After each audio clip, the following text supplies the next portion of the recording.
you can see here all the piping systems that you can see here are part of the energy and heating services that we are providing to the district. For example, the piping on the right here is the piping that is going to the chemical plant on the ground of the street. So it's a departure and a return of the waste heat that we are getting from the chemical plant is going through to these pipes, then going to a central distribution point on -2, and from there it's redistributed to all the district.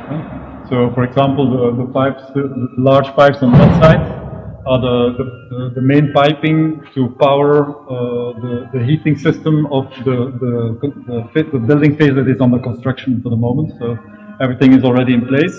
But in the second phase, obviously, all the smaller piping still needs to be finalized to be able to deliver heating to the second construction phase. The piping here, for example, this is the piping, it's a pressure pipe to deliver the sanitized water to the chemical plant. It's actually very small, but because it works under pressure, we can deliver in a year more than 30,000 cubic meters of water through that pipe to a chemical plant. And then in the water cycle, what we have done initially is discussed with the project developer how can we work on reducing the overall consumption of water. And so in this district, there was opted for vacuum toilets. It means that all the apartments are equipped with vacuum toilets, like in a plane or in a train. And so vacuum toilets only use about 1 liter per flush, while a regular toilet is between 6 and 10 liters per flush. And that makes a difference of about 25 to 30% in the total water consumption of the district. So in Ghent on average, one individual consumes about 125 liters of water per day. And here in the district it will be about 90. So that's 35 liters of reduction of consumption of water, of drinking water. Obviously also we can use sanitized water or rainwater for flushing purposes, which we are doing here as well. But not in all the apartments, not for example in the skyscrapers. They have city water, because otherwise it will be double piping of water up to the 14th floor. That would be too expensive. So the vacuum system actually is these black pipes here. So all the black water from 100 apartments is coming into the water sanitation through one single pipe. So that's why if you are using concrete gravitary systems, then you have a collector of maybe 300 millimeters in diameter or more, and a lot of CO2 emissions to make concrete of all the piping. Well, here it's just one PhD pipe that can work under sub pressure, because to collect wastewater it works with a vacuum system, so the pressure in there is minus 0.6 bar. So the equipment needs to be fit to be used with that kind of pressure. Why is there a second one? Because we are in the district, we are also collecting organic waste. Obviously people don't have individual gardens, so there is no garden waste, but there is kitchen waste. And so we have a space here, I will show you in a minute, where people are presenting in buckets which can be closed, which can contain up to 10 liters of kitchen waste. They just bring it in, shred it, and then through the shredder it goes also into the water sanitation system, which allows us to, so we have black water with what you leave in the toilet, and with it, which is, there is very little water in. And then you have kitchen waste, and those two together in the first sanitation step is actually transformed into biogas. So this biogas is also, we are burning it on the top floor of the skyscraper here. And the heat that is, let's say, recycled from organic waste is also used for heating the district heat. So there's another way of closing loops. Yeah, I think that's the main thing. For for grey water collection, we are actually, when it comes out of the individual buildings, that's gravitary, but then it comes together into pumping pits. And from the pumping pits to collect it to here, it's also with a pressure pipe. And so this one here, this is also a pressure pipe, and to collect all the wastewater from the 100 apartments that are being constructed. You see, all the infrastructure is significant, but at the same time, when you use alternative systems like here, the piping costs and dimensions can be very much reduced if you use other kinds of collecting techniques and the classical gravitary collecting in concrete pipes. Just to make sure, so the heat, so 100 apartments goes to this tube, right? Yeah, so this is the return and the departure for 100 apartments. Yes, it's for 100 apartments. Mm-hmm. That's impressive. Yeah, most of it is insulation. The actual diameter. Yeah, exactly. You see it over there, right? Yeah, you see it there. Over there, which was in the wall. That's the diameter you need for the 100 apartments. That's the insulation mantle, actually. So the actual. It's a 150 millimeters diameter. The steel pipe is only 150 centimeters. Wow. So, and that allows, it's a fourth generation district heating system. That means that we are distributing temperature at low temperature, so 55 degrees. So you are losing very little heat in the transport because of the low temperature. And it's water, right? And it's water, yeah. It's it's dead water, so it's closed loop. And the heat is delivered in the apartments through a heat exchanger. I will show you at the end.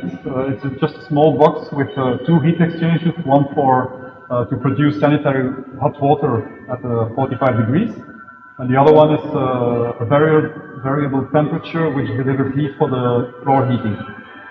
So that varies depending on the outside temperature between 20 and 40 degrees, depending on the outside temperature.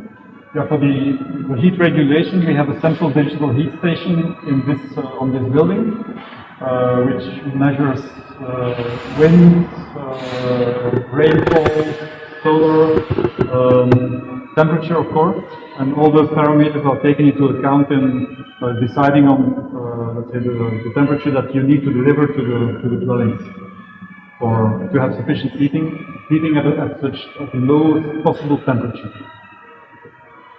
I propose that we quickly visit for a small. So this is the space where people are delivering their kitchen waste. So they have a small bucket like this in the kitchen, and they just come down here to with their organic waste, put it in this grinder, close the lid, start the button, and then it's like a grinder. You hear a sound, and then it takes about a minute, and then through the black pipe it goes to the water sanitation system. It's quite simple. This is actually a prototype which has been developed by a German company, which is called Rödiger, from the group Acceptance. And they are now making a model that is, let's say, that can be built on large scale for many applications. So we are still sometimes struggling with the child diseases of the prototype, but in a couple of months we will have a more final product. And it's interesting because there is a lot of interaction with the inhabitants over all these alternative systems, because people have questions, so they come to us, they start to realize also the impact that their behavior has on the success or non-success of this type of new applications. And we have done a lot of focus groups with inhabitants, which allows us also to understand better where they come from or how they look at all of this. And that in itself creates an interaction and a dynamic which is in the end very positive also. So people consider their investment in an apartment here as an investment in something that is much more future-proof in terms of capital value. Because in 10 years, this district will still be in the lead in terms of sustainability. So while the legislation is always behind, And so this district will be ready for the legislation to come over the next decades probably. So they see that as an advantage. Okay, that's just a small. Yeah, the rest of the waste in the district is also collected in a waste street where you have different fractions like paper and plastics, all separated. So people used to bring their waste to a collection point, and this is just the second collection point for the organic waste and for the oils, because there's a container there for frying oils. Do you think that you behave with the people and they're learning? What's the learning curve? What do they learn? Well, I don't know how to answer that question exactly, but first of all, there's about half of the inhabitants of the owners here are attracted to come here because of the fact that it is a sustainable district. For the other ones, it's because it's near the water and it's with a view over the city. They see it more as an investment. And so the learning curve is specifically for the ones that are not so much focused on sustainability aspects of the district. So it starts very early on, because before they actually go to the notary to sign the sale, or the purchase of the house, we already have a meeting with them to explain to what kind of services they commit themselves when they buy a house here. So that it's clear for them, okay, I will be obliged to be connected to a district heating system, to bring my waste to this kind of collection points. That's something that I cannot use the roof of my house because it's already being filled with solar panels, etc., etc. So all these things need to be cleared before people actually just make a final decision on construction.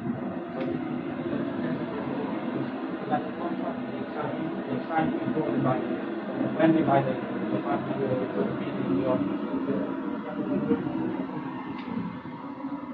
the first step, and then when the house is ready to when they can move in, then there is an introduction phase where we actually make half an hour of time individually for each owner that comes here to go through all the different systems to sign the contract for heat delivery. That's the step up, and then we have obviously we keep in touch with them through newsletters, through WhatsApp groups, etc. We have for each building there's a WhatsApp group in which I am, which gives me a lot of information on what's going on in the minds of the people who live here, and then we are also able to react very quickly when there are question marks or concerns in the group. It takes a bit of time. One question, it's very interesting to us. The one question Maria and myself had is the optimization of the heat flow to the district heating. Do the residents experience anything differently from a regular building? Or I mean, not the same energy insulation standard.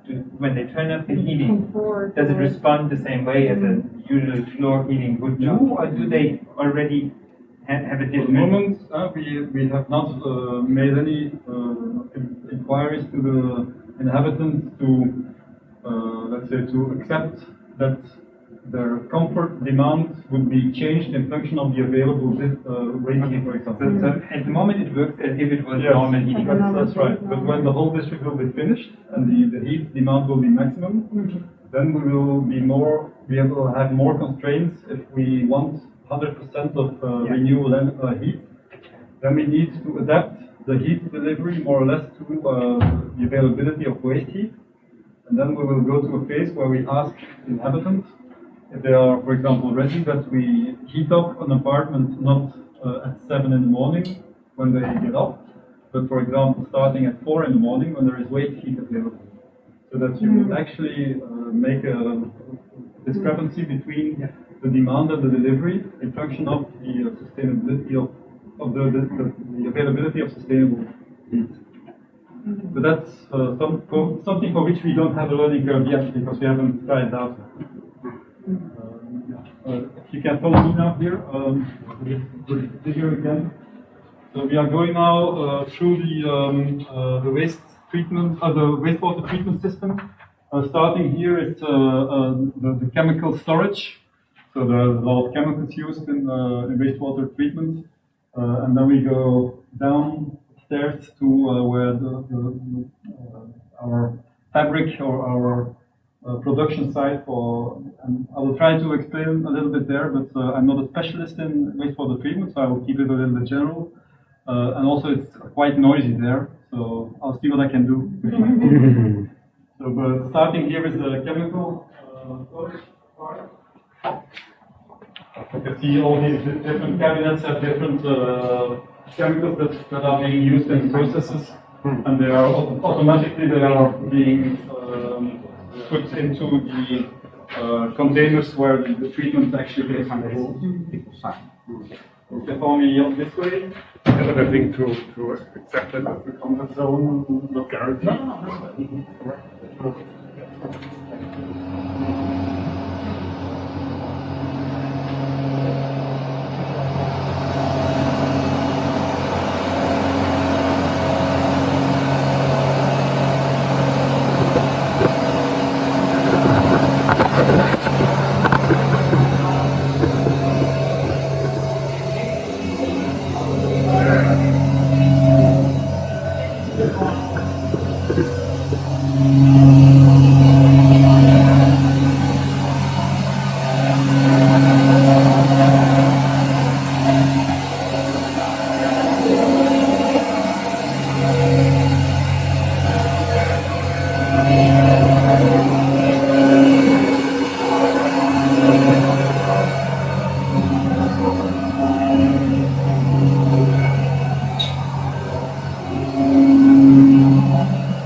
This is the wastewater treatment plant, and as you can see or smell, there is no odor here.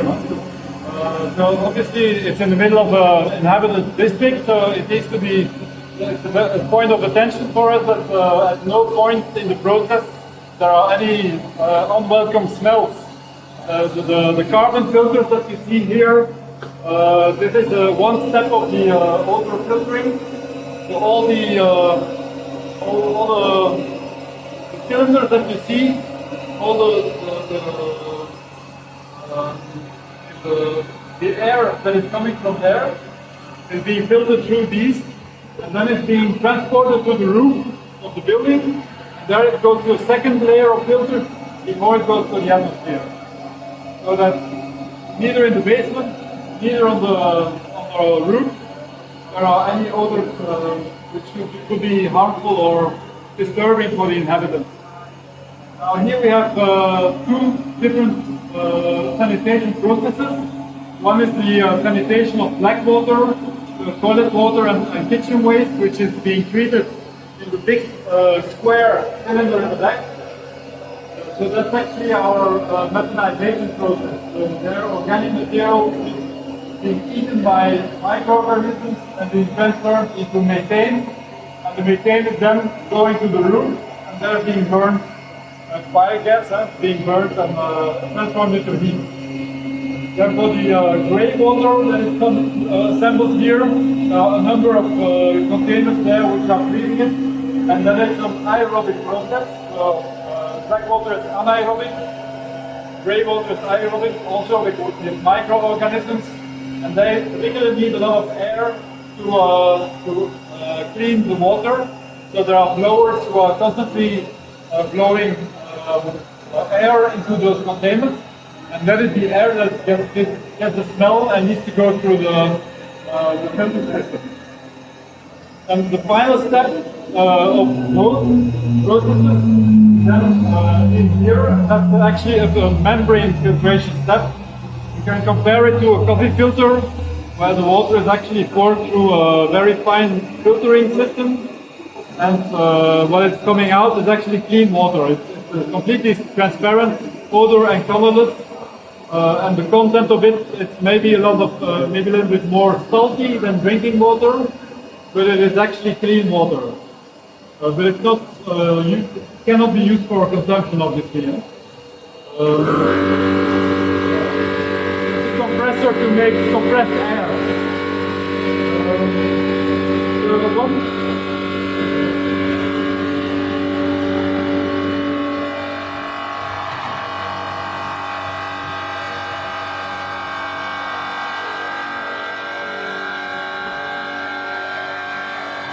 One product.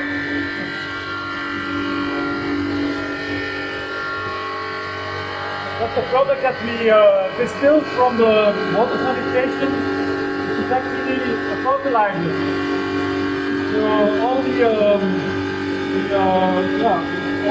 phosphates that are in all the nutrients that are in the sanitation system from kitchen waste are crystallized into these little crystals, and these can be used to fertilize gardens or even for food consumption, for plant and food types.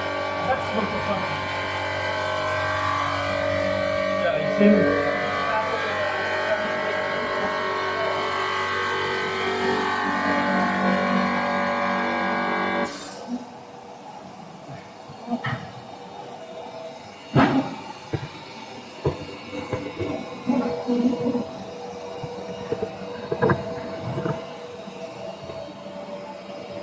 It's actually a very small production of maybe 1.5 tons a year, but in the long term, now this is more like a demonstration, but in the long term it will be important for water sanitation and plants in general to recycle phosphates and other nutrients from the sanitation cycle, because phosphates are actually now they are coming from mining. And then so it's an ending story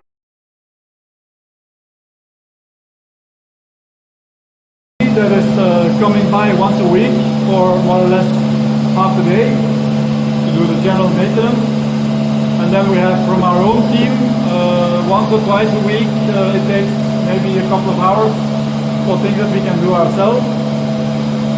So as long as there are no additional stresses on the system or failures of pumps or things like that, the regular maintenance is very low.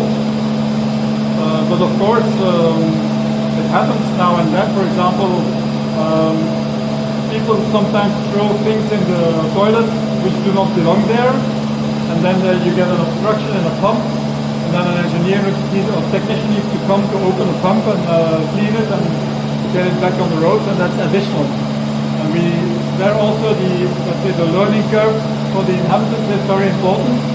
So we have, for example, little instructive information panels which they put in the toilet with all the things that you cannot throw in the toilet. But fortunately, let's say the entrance hole of the toilet in the apartment is actually the smallest part, the narrowest part of the chain. So you cannot put a mobile phone in there, for example, because it doesn't pass. But you can put some cloths, for example, a towel or something that might cause obstructions. We already had the case. But the lifetime of the equipment, what do you expect? I mean, yeah, well, I think the piping is actually good for 30 years, at least. And then the electrochemical equipment, we have a reinvestment plan that to renew all the electromechanical parts every 15 years. So obviously it's not going to be in 15 years all at once. Some things are going to break down in 5 years, all of them in 20 years. So that overall in the investment plan we have a budget to renew all the electromechanical parts every 15 years. We go out this way.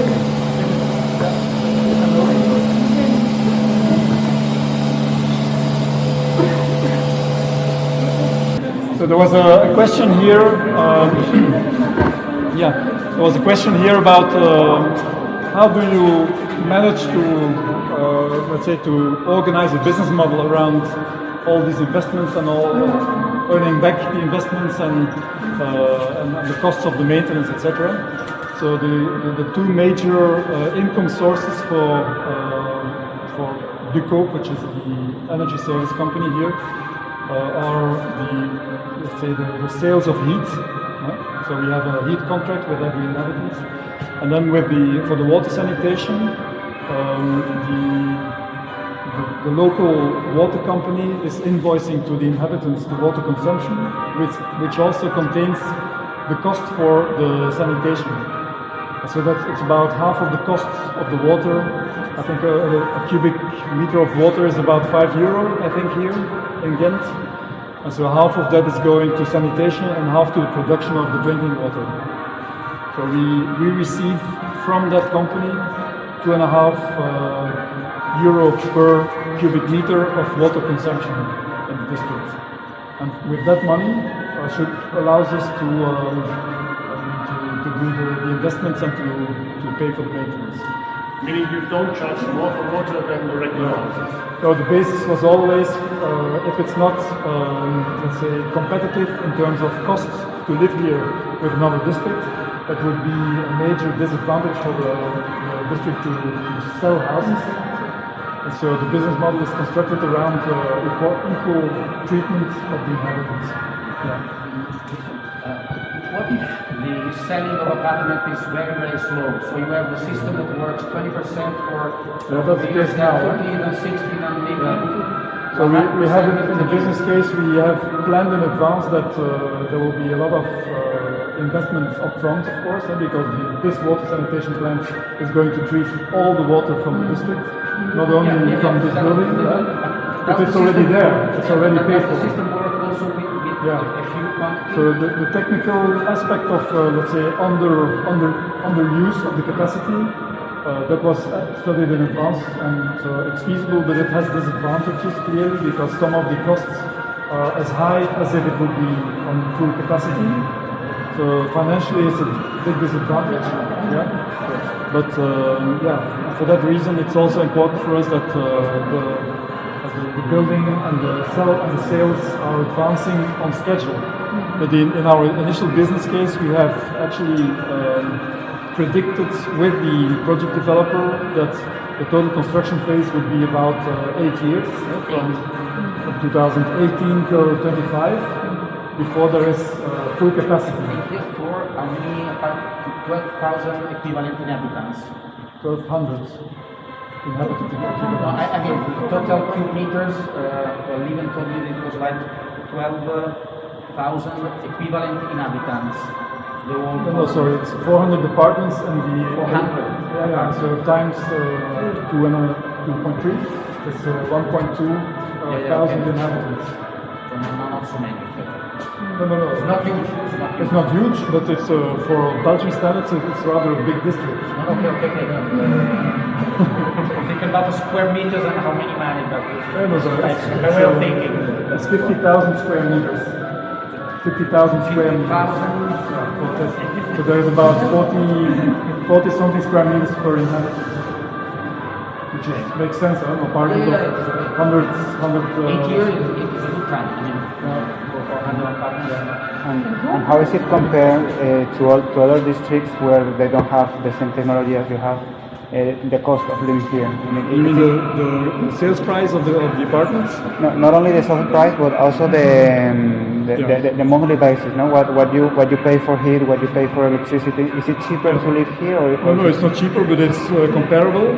So people for heating, for example, in average have an invoice of between 600 and 800 euro per year, except for the very big apartments, which go over 1,000. But it's comparable to an apartment in similar size in Belgium, which is heated by a simple gas boiler. Okay. So that's not a reason not to come here. The sales price of the apartment is it's also a complex story in the terms of that 20% of the housing is reserved for social housing. So those are more cheaply built also. But those are standard fixed prices and they are sold to housing companies, to social housing companies, which rent them out then to individuals or families. And another 20% is built as a budget, so budget living. That means also that, for example, the kitchens are a bit simpler. The flooring is a little bit cheaper, and it allows for starter families, first owners, for example, to buy a house in the vicinity between 200 and 250,000 euro for an apartment. That's a budget apartment. How many square meters? That's for between 70 and 100 square meters, something like that. And then you have more luxury apartments, which go from 350 up to 1 million euro. So the rooftop villas, for example, are 240 square meter apartments on the rooftop with magnificent views and very luxurious insides. So those go at about 1 million. Maar we zijn nog niet gaan kijken. Ja, zo is een afstelling dan. Als je wilt, Cost of meeting is by 1,000 euros per meter.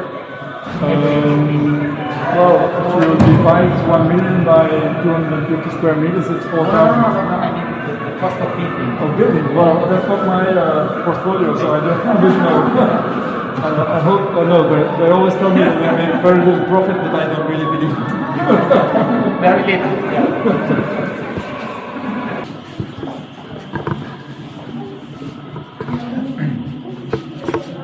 Yeah, just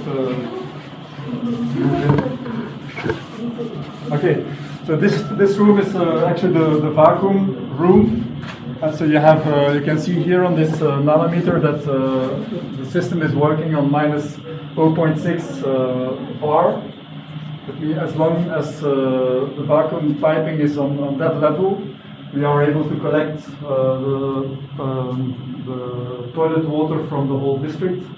So all the piping is already in place for the 3 building phases. Everything is constructed till the end of the first phase, and then it just needs to prolong into the next phase. You can see that some of the drains are closed. That means that's for phase 2 and 3, which are still not in use.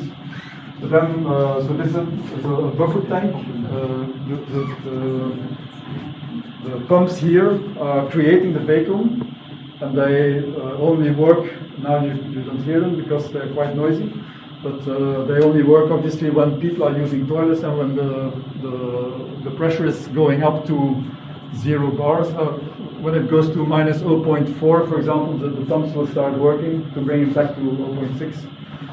There's also a digital system to, when there is somewhere a leak in the vacuum system, then we are getting a lot of air in, which is not the objective. Well, the objective is to get black water inside. But then the sensors that we have all over the place will allow us to know from a distance where to go look for the leak in the vacuum system. And so in the first instance, everything is collected here in a buffer. And then the buffer is pumped through those pumps, is pumping the black water to the big tank where the biogas is produced that you saw earlier. So that's all that there is to show here. Is there an emergency toilet system in case this vacuum system breaks down? Yeah, well, actually, there is no need for an external, let's say, backup, because the vacuum pumps here are connected to how do you call it? A system that is making electricity based on fuel. Yeah, in a building like this, you need to have that in any case, because when the electricity is down, you need to be able to bring the elevators down, etc. So that the backup system is dimensioned that it also allows the vital functions of the sustainability to continue to work on that backup system. So it allows us to, for example, these pumps, but also all the data collection systems, so that we can, all the PLCs of all the different systems.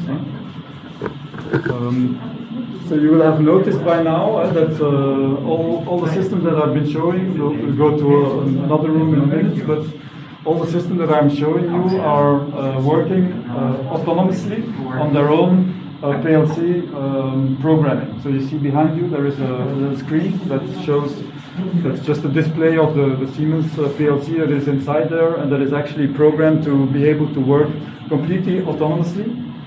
But we are able to read out all those PLC programming from a distance in one centralized system, and then we are also able to overrule let's say the programming of those PLCs if we want that for efficiency reasons. And so in that way we can create interaction between the different standalone systems. For example, if we want to extract heat from wastewater, then there needs to be a link between the wastewater treatment plant and the heat pump that is going to extract that heat. So, and that link is created in the energy management system that is on top, a layer on top of all those individual local PLC programmings. Okay, now we'll go to what we call the heating place, but actually we don't really heat there, we only distribute heat. Except for the heat pump is there, that's the progression.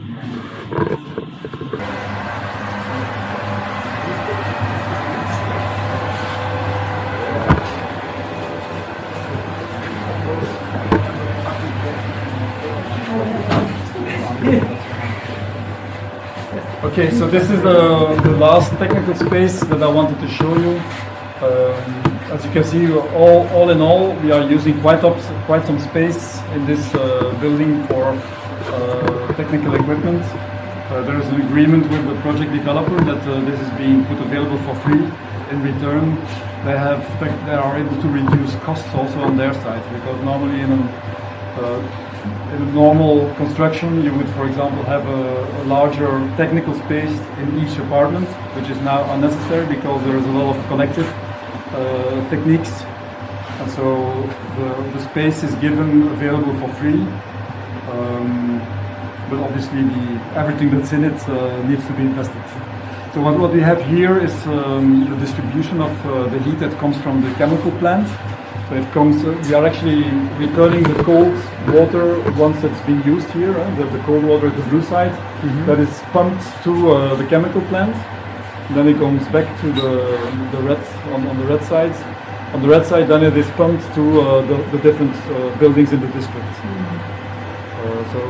Of water buffering. Okay, and the cold water goes back to the chemical plant to be heated there. Yeah. And you get it back. Yeah. So it's a circle. It's a continuous circle. So, but it's one closed loop. From here it goes to the chemical plant. It's heated up. It comes back. Then it's being distributed to all the apartments. And then when it's cooled down, it comes back here and goes back to the chemical plant. So the crystalline also comes in here. The crystalline hot water. Well, it's actually our water is being heated at the plant. It's being heated there. So we are sending cold water there. The chemical plant is crystalline. Yeah. So we send the cold side. We send at about 35 to 40 degrees. We send it there. This is the water loop for TSMC. Yeah, I thought you were the sanitation plant inside where you also generate. Well, actually, in the sanitation, so the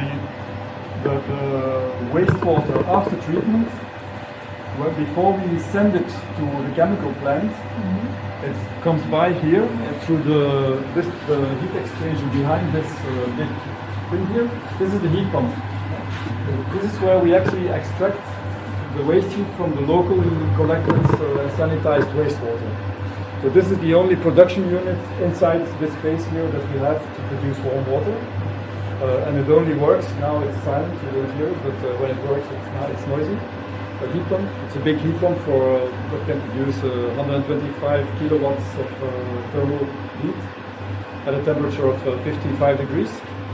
So, and that works in batches. So every time when there is a batch of water sanitized that we are going to send to the chemical plant, then it goes through this heat exchanger, and then the heat pump starts working and producing and injecting the warm water that it produces on the warm sides. Yeah. So that's how this works. And again, this is dimensioned for everything. Yeah, but we will never be able to, I mean, it's just one of our heat sources. So we always count on a combination of sources, which is biogas, heat pump, and then waste heat.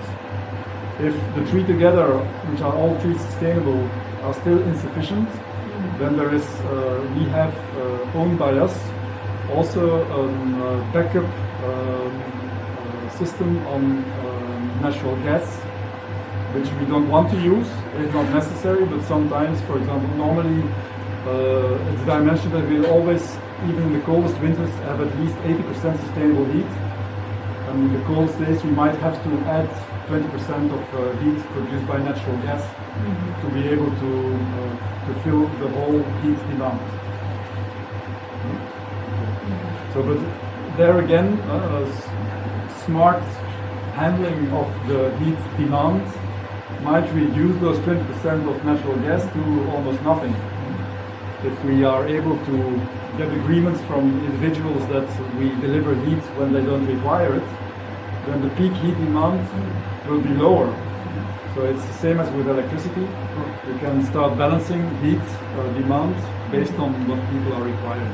And what is the percentage of use? I mean, from the heat that you're getting from the factory and the heat that you're producing here, what are the percentages?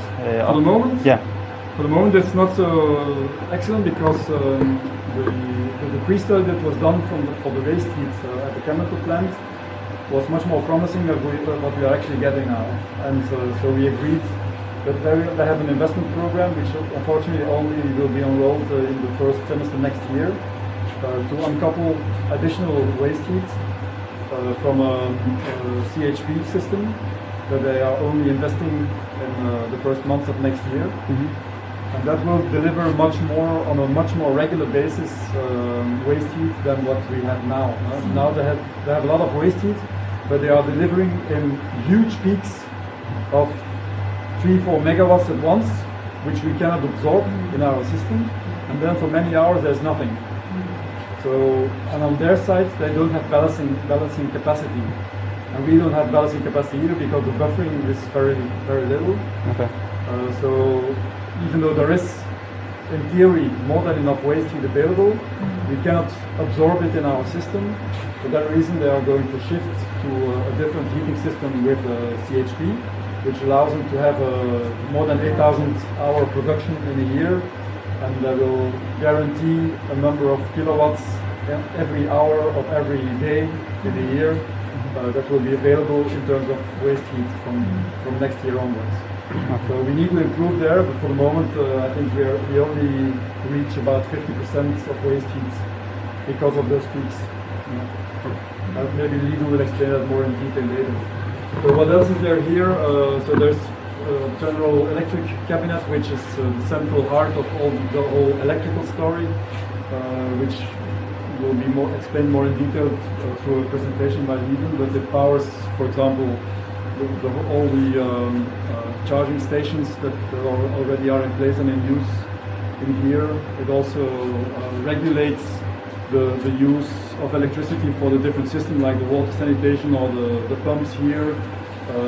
And then in the little room next door here, you can have a look if you want. There is the battery storage. That's the battery storage room where we have the capacity to store 240 kilowatt hours of electricity, which allows us to, in this phase for the moment, to absorb all of the solar power that is produced, which cannot instantly be consumed.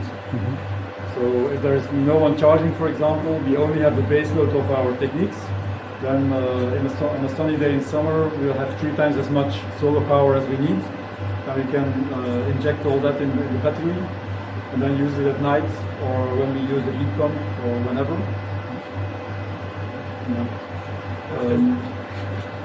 just asking for the, since we're back to electricity and the iffy dealings with taints, which Lieven already explained. I mean, other heat sources like groundwater, ground air-to-air heat pumps, are they an option? Yeah, but they are not in our investment plan. So Okay. I think for the moment we are up to our neck into debt.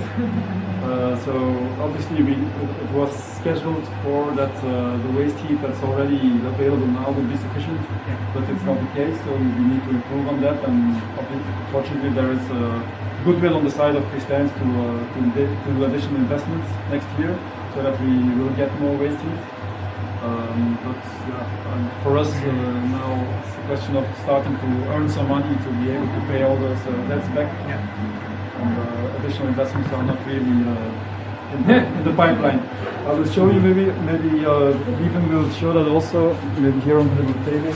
It's not a big screen, so I don't know if you can make something out of it, but I'll just show you a few images of our Reservoir.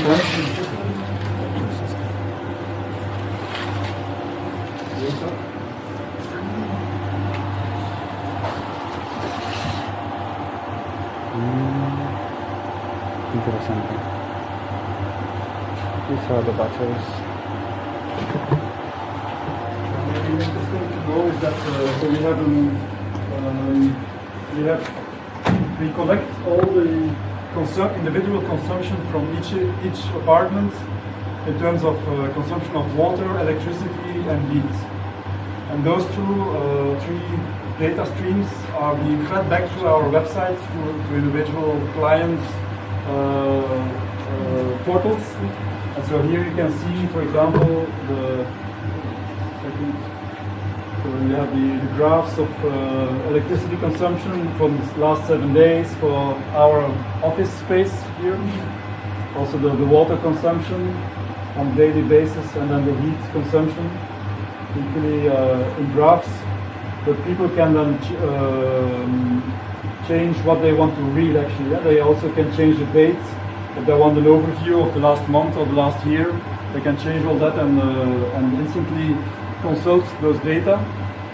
For that we have, it's a lot of data collection that is needed. You have a digital kilowatt hour measurement for electricity and for heat, which are connected to our network. And then for water, it's also digital, but it's through a radio signal, and that is collected by the water company, and then they send it back. And that's the only data stream that is coming in batch once a day. So the rest is live data, but the water consumption is one figure per day, which comes in. And what granularity are the data collected? Sorry?